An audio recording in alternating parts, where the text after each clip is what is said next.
Pada tanggal 12 Mei tahun 1932, seorang anak yang bernama Charles Augustus Lindbergh yang berumur 1 tahun ditemukan tewas di hutan Trenton, New Jersey, Amerika Serikat. Pada saat ditemukan, anak tersebut itu diperkirakan sudah meninggal 2 bulan yang lalu. Anak tersebut bukanlah anak sembarangan. Dia merupakan anak dari seorang pilot terkenal Amerika Serikat. Dikenal karena prestasinya menerbangkan sebuah pesawat melintasi Samudra Atlantik pada tahun 1927. Kasus ini itu membuat saya tertarik karena dalam proses penyelidikan dan investigasi yang dilakukan oleh pihak kepolisian itu banyak banget tantangannya, dan akhirnya si pelaku ini ditemukan setelah 2 tahun anak tersebut itu dilaporkan menghilang. Seperti apa kasusnya dan bagaimana peristiwa itu bisa terjadi? Langsung aja.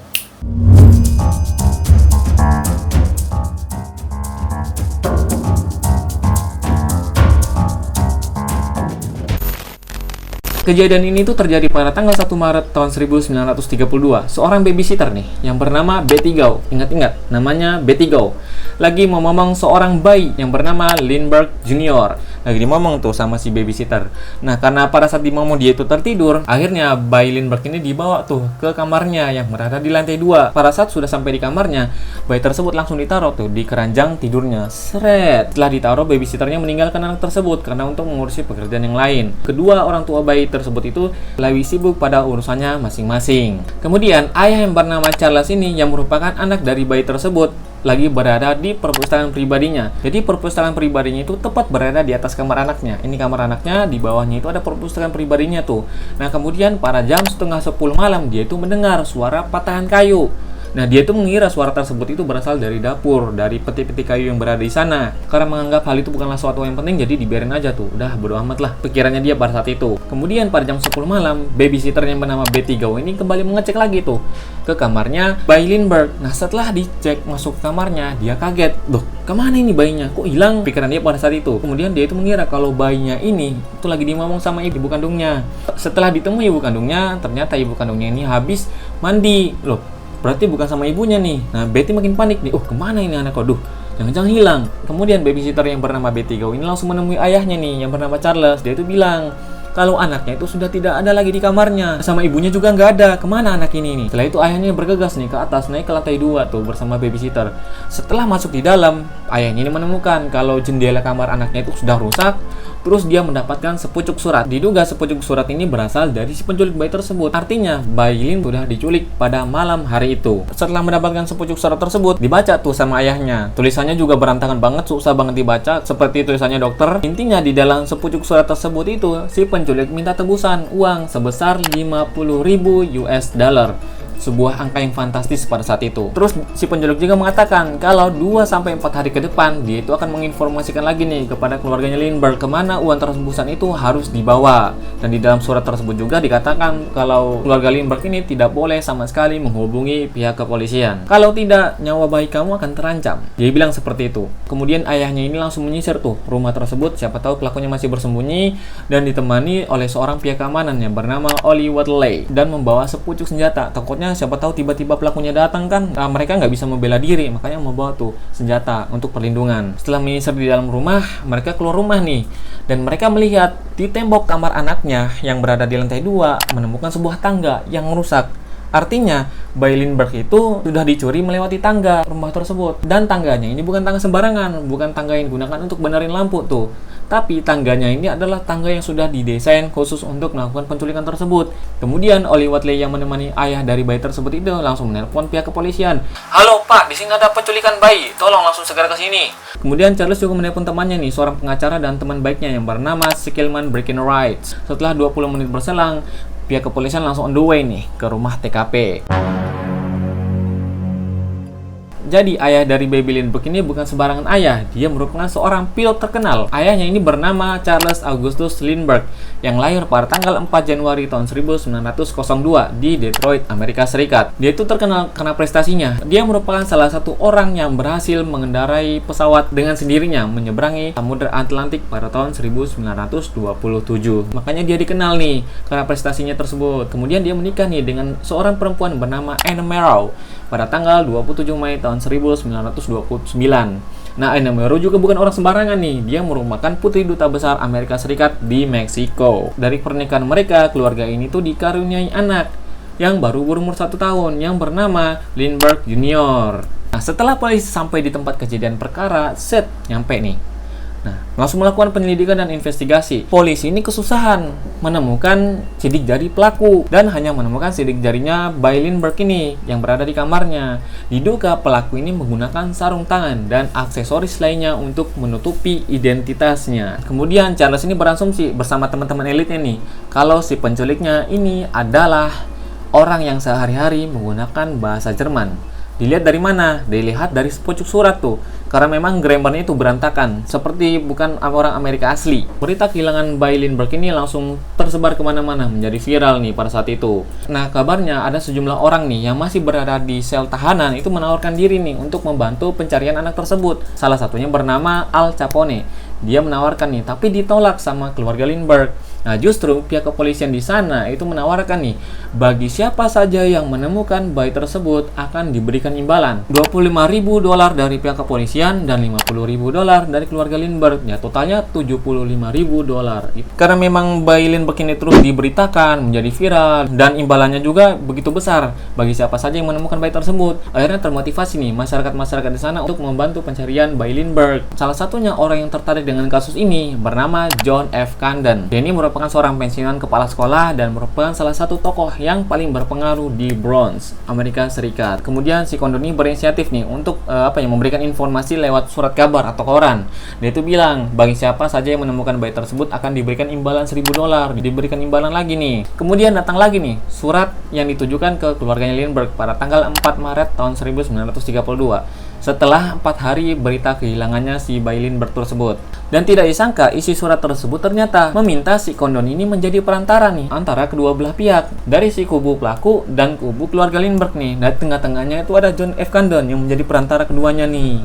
Karena keluarga Lindbergh juga sudah putus asa kemana anak tersebut menghilang, akhirnya menyetujui itu kalau John F. Condon itu menjadi perantara di antara keduanya. Dan uniknya dalam kasus ini tuh si Condon ini berinteraksi dengan si pelaku itu menggunakan surat kabar atau koran ya, yang ditulis di iklan baris seperti itulah. Pokoknya mereka balas-balasan tuh lewat koran. Keren nggak tuh? Akhirnya dalam balasan surat tersebut itu si Condon ini mengajak si pelaku nih untuk bertemu di pemakaman di World Lawn di Bronx. Dan tidak disangka juga si Condon dengan si pelaku ini akhirnya mereka bertemu nih, terrealisasikan, bukan sekedar wacana doang. Bertemulah mereka ini pada malam hari, berbincang-bincang tuh. Karena memang kondisi pemakaman pada saat itu gelap banget, jadi tidak terlihat jelas siapa si pelakunya itu. Dan dia ini mengaku dan memperkenalkan diri kalau dia itu bernama John. Dia juga bilang kalau dia itu bagian dari geng Skandinavia. Dan saya juga melakukan analisis sendiri terhadap kronologi ini. Kenapa si polisi itu tidak ikut serta nih dalam pertemuan mereka?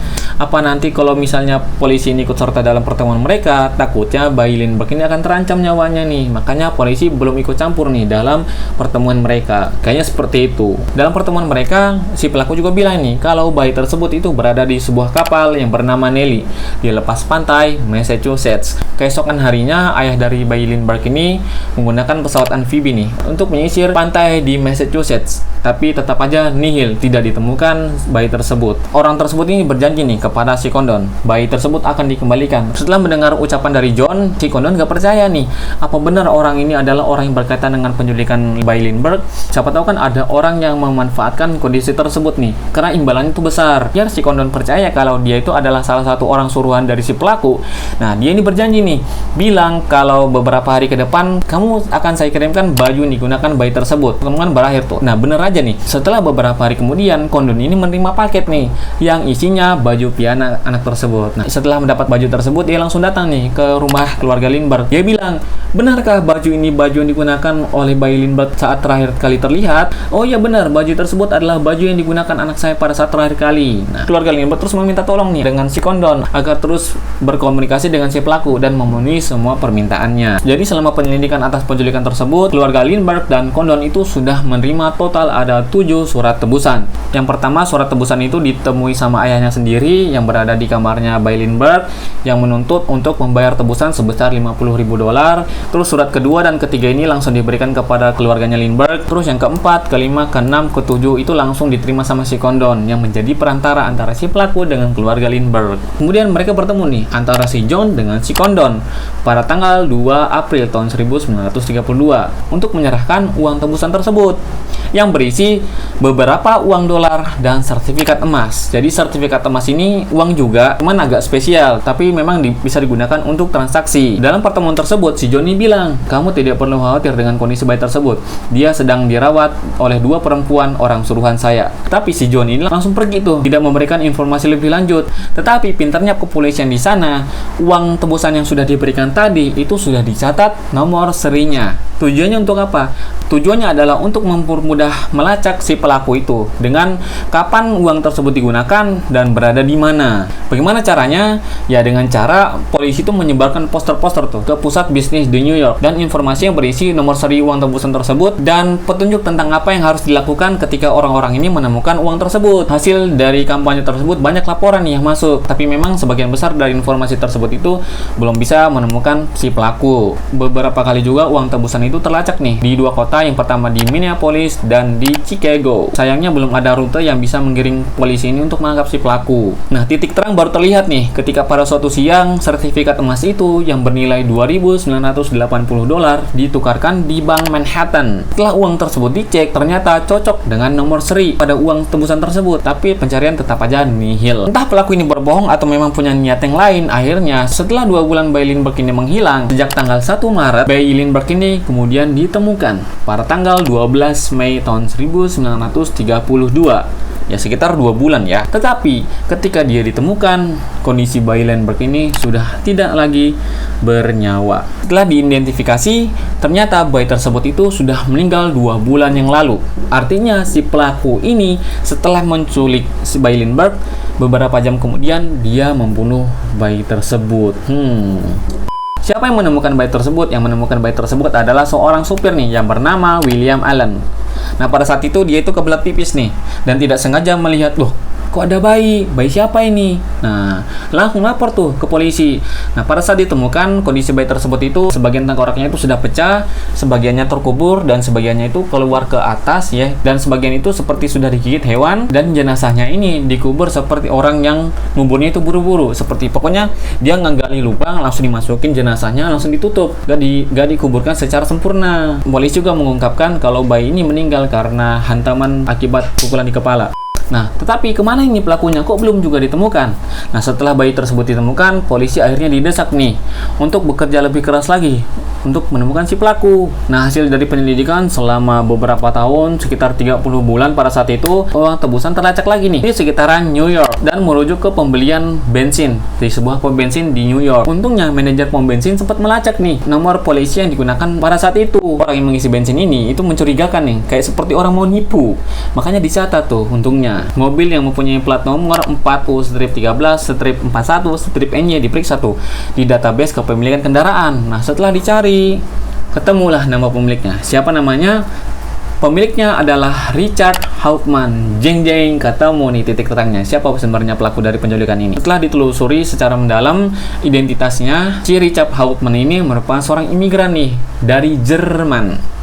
Dan dia juga mempunyai catatan kriminal. Nah, ketemu nih siapa pelakunya nih. Setelah polisi mendapatkan informasi tersebut, mereka langsung bergegas nih ke rumahnya untuk menggeledah. Setelah masuk ke rumahnya Richard Hauptmann, polisi menemukan sebuah sketsa rumah milik keluarga Lindbergh. Kok bisa si Richard Hauptmann ini memiliki sketsa konstruksi rumah tersebut? Apakah dia ini orang yang pernah bekerja sebagai konstruksi pada rumah tersebut atau bagaimana? Saya juga tidak mengetahuinya secara pasti karena informasinya memang sangat-sangat minim. Bukti yang kedua, polisi menemukan nomor teleponnya Kanden, orang yang menjadi perantara antara si pelaku dengan si keluarga Lindbergh. Menemukan nih di dinding lemarinya tuh nomornya Kondon dengan berserta alamat rumahnya. Artinya orang yang selama ini berkomunikasi dengan Kondon adalah Richard Hauptmann. Tidak hanya itu, polisi juga menemukan uang sebesar $14.000. Ketika nomor serinya diperiksa, ternyata nomor serinya cocok dengan uang tebusan yang sudah dikirimkan kepada si pelaku. Jeng-jeng, kebongkar tuh semuanya. Setelah itu, Hauptmann ini mengakui semuanya, bahkan dia dengan sukarela menceritakan apa yang terjadi dengan bayi Lindbergh. Yap, bayi itu tewas dan dibuang di hutan di luar Trenton, New Jersey, Amerika Serikat. Sejak awal dia itu memang kelihatan tidak ingin mengembalikan bayi tersebut. Dia itu nggak peduli sama sekali entah itu bayinya hidup ataupun mati, pokoknya dia nggak peduli. Dari hasil penyelidikan, Richard ini didakwa dengan pembunuhan dengan tuntutan hukuman mati yang dilayangkan kepadanya pada tanggal 3 April tahun 1936. Si Richard Hauptmann ini dihukum mati dengan menggunakan kursi listrik. Itulah teman-teman cerita pada kasus ini tuh, seorang bayi yang ditemukan tewas dan si pelakunya adalah seorang imigran dari Jerman yang terbukti bersalah. Mantap nih buat pihak kepolisian New Jersey sudah menangkap si pelakunya, dan semoga semuanya teman-teman itu terhibur. Buat yang mempunyai kritik dan saran silahkan langsung komentar di bawah. Buat teman-teman yang mau request juga silahkan langsung komentar di bawah juga. Saya pamit undur diri, sampai jumpa di video berikutnya. Terima kasih.